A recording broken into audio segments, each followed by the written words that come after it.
जाएगा। अब हमारा प्री नहीं होगा तो नुकसान तो मेरा है ना, प्रशासन का क्या नुकसान है इसमें? जब पीसीएस दिया कि मेंस की कॉपी बदली जा सकती है तो फ्री है।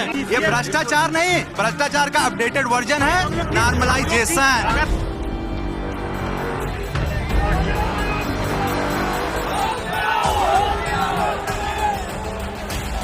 ये कैसे आरोप लगा रहे हैं आप लोग कि अंदर से नंबर कोई कैसे बढ़ा सकता है? सरकारी संस्थान है, उसका आयोग है। सारा खेला आपके हाथ में है, आप ही तय करेंगे कौन सा कठिन है कौन सा सरल है। पूरा 1 साल सर आपने एग्जामिनेशन नहीं कराया, हमारा सारा लाइव चौपट कर रहे हैं, हम ओवर एज हो रहे हैं और साहब बोल रहे हैं कि हमें सेंटर नहीं मिल रहा है। आयोग के सचिव जी ने कहा हम लोग छात्रों ने आंदोलन खत्म कर दिया, चले गए। शाम को नोटिस 5 तारीख को आता है, आयोग की परीक्षा 2 दिन में होगी। हम लोग खुद हैं, 7 साल 8 साल से हम लोग रह रहे हैं, पूरी रिस्पॉन्सिबिलिटी है। भाई आपको नौकरी नहीं देना होता पहले बता दो ना, क्यों आप दुनिया भर के सिस्टम लगाए हो? इलेक्शन कमीशन का अभी आपने वीडियो में देखा कैसे छात्र अपनी शिकायत कर रहे थे और शिकायत के बाद जैसे ही जो सरकार या प्रशासन थे जिनकी सीमा समाप्त होगी बर्दाश्त करने की, तो उन्होंने इन छात्रों पर लाठियां चार्ज कर दी।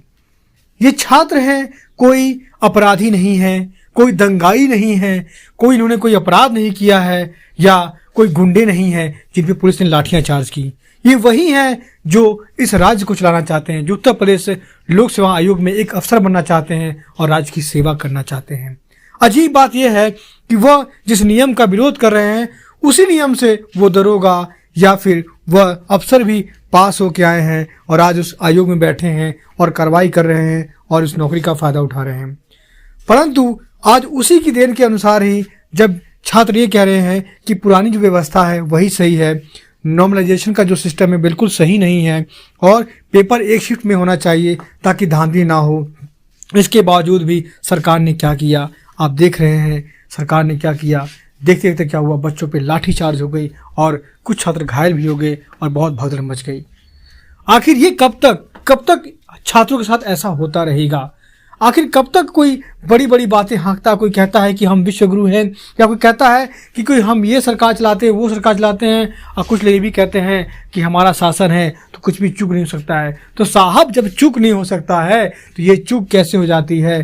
कैसे आप बच्चों के खिलाफ आप अपने कानून को खड़ा कर देते हैं और जो नियम होता है उसे बदल देते हैं?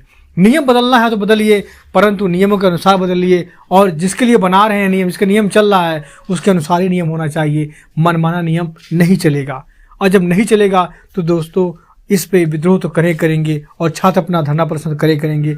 जबकि देखिए सोचने वाली बात है कि जो छात्र हैं वो आराम से बैठ के धरना प्रदर्शन कर रहे थे शांतिमय तरीके से, जो उनका अधिकार है, जो संवैधानिक अधिकार है वह उनसे आप छीन नहीं सकते हैं, चाहे कोई भी सरकार हो। परंतु ऐसा योगी सरकार कर रही है और उन पे बच्चों पे लाठियां चार्ज कर रही है। आखिर उन पे लाठियां चार्ज किसकी वजह से किया गया? आखिर कोई देख के क्यों नहीं उनको बोल पाया? आखिर उनकी बात क्यों नहीं सुनी जा रही है? अगर सरकार बहुत चाहती है देश का भविष्य उज्जवल हो और छात्रों के साथ ही देश चलता है तो सरकार से अनुरोध है सरकार इस बात को समझे और देखे और छात्रों के साथ खड़ा हो और जो पुरानी व्यवस्था है उसको चलाए। आयोग कह रहा है कि उसको केंद्र नहीं मिल पा रहा है परीक्षा के लिए, तो जरा केंद्र ये समझे कि जो सीटेट का एग्जाम होता है या और भी जो केंद्र लेवल के एग्जाम होते हैं सेंट्रल लेवल पे, उनके लिए कैसे कैसे सीट मिल जाता है और आप एक राज्य लेवल का आप एक एग्जाम करा रहे हैं और बड़ी अजीब बात है कि आपको राज्य में ही उतने सीट नहीं मिल पा रही है। आखिर ऐसा कैसे हो सकता है? क्योंकि पहले से व्यवस्था चली आ रही है और पहले से ही बहुत से विद्यालय हैं, बहुत से स्कूल हैं। अगर आप चाहें तो प्राइवेट को भी सेंटर बना सकते हैं आपकी पुख्ता सिस्टम के साथ, परंतु आप उस सिस्टम पे खुद ही आपका सिस्टम कमज़ोर है जो ऐसा नहीं कर पा रहा है। यही हो सकता है, नहीं तो भाई सेंटर तो बहुत मिल जाएंगे। और आयोग को इस बात को समझना चाहिए और सेंटर को सही बनाना चाहिए और जो पुरानी व्यवस्था है उसी के अनुसार पेपर करवाना चाहिए ताकि ऐसा दोबारा ना हो। और बच्चों पे लाठियां चार्ज तो बिल्कुल नहीं, विद्यार्थियों को लाठी चार्ज बिल्कुल नहीं, क्योंकि ये देश का भविष्य है। अगर आप इन पर लाठियां चार्ज करेंगे तो देश का भविष्य क्या होगा ये आपको तय करना पड़ेगा। दोस्तों फिलहाल आप देख रहे थे दोस्तों भारत सवेरा। आपका समय शुभ हो। जय हिंद, जय भारत।